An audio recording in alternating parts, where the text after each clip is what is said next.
দেবজিৎ বাংলা ইন্ডাস্ট্রির সবথেকে বড় দুজন সুপারস্টার, তারা নাকি বাংলা ইন্ডাস্ট্রিতে আবারও একসাথে ছবি করতে চলেছে। এরকম ধরনের রুমার্স, এরকম ধরনের আপডেটস কিন্তু সোশ্যাল মিডিয়ার বিভিন্ন পেজগুলোতে বিভিন্ন সময় শেয়ার হয়, বা বলা ভালো আমাদের রিভিউ কমিউনিটির মধ্যে কিন্তু প্রচুর রিভিউয়াররা বিভিন্ন সময় বিষয়ে কিন্তু ভিডিও তৈরি করেন। তবে এবারে কি এই খবরটা সত্যি হতে চলেছে? দেখুন, সব থেকে বড় বিষয় হলো এই বিষয়ে একটা গুরুত্বপূর্ণ কিন্তু আপডেটস এসেছে। কি সেই আপডেটস? এবং সত্যিকারে যদি দেবজিৎ একসাথে সিনেমা করে তাহলে কি বক্স অফিসের যে হাল আজকে দেখতে পাচ্ছি সেটা কি ফিরিয়ে আনা সম্ভব?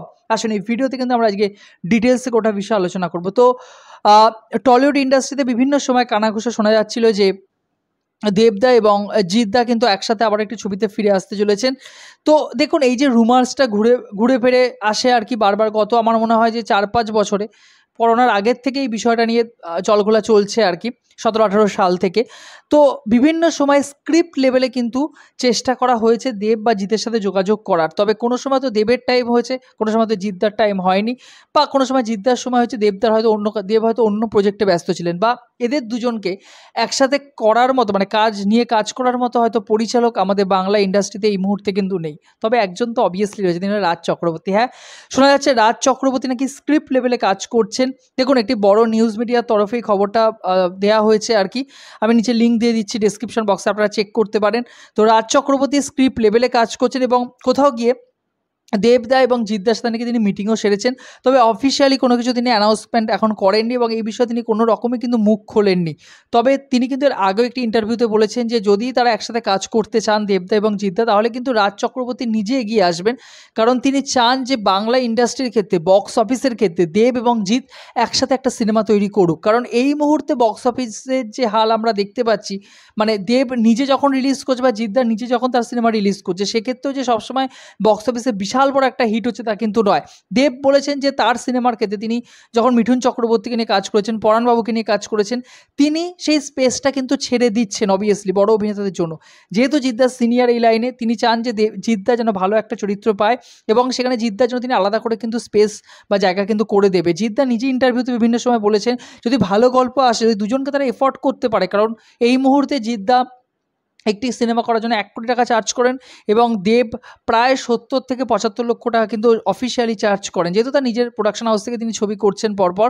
তো সেই জন্য দেব তাদের দুজনকে যদি এফোর্ড করতে পারে, ভালো পরিচালককে যদি তারা নিতে পারে, রাজ চক্রবর্তীর মতো পরিচালক যদি আসে এবং যদি অনেকগুলো প্রোডাকশন হাউস, দেখুন না, দেব এখন নিজে একটা প্রোডাকশন হাউস রয়েছে, দেব এন্টারটেনমেন্ট ফিল্মস, দেব এন্টারটেনমেন্ট ভেঞ্চার্স।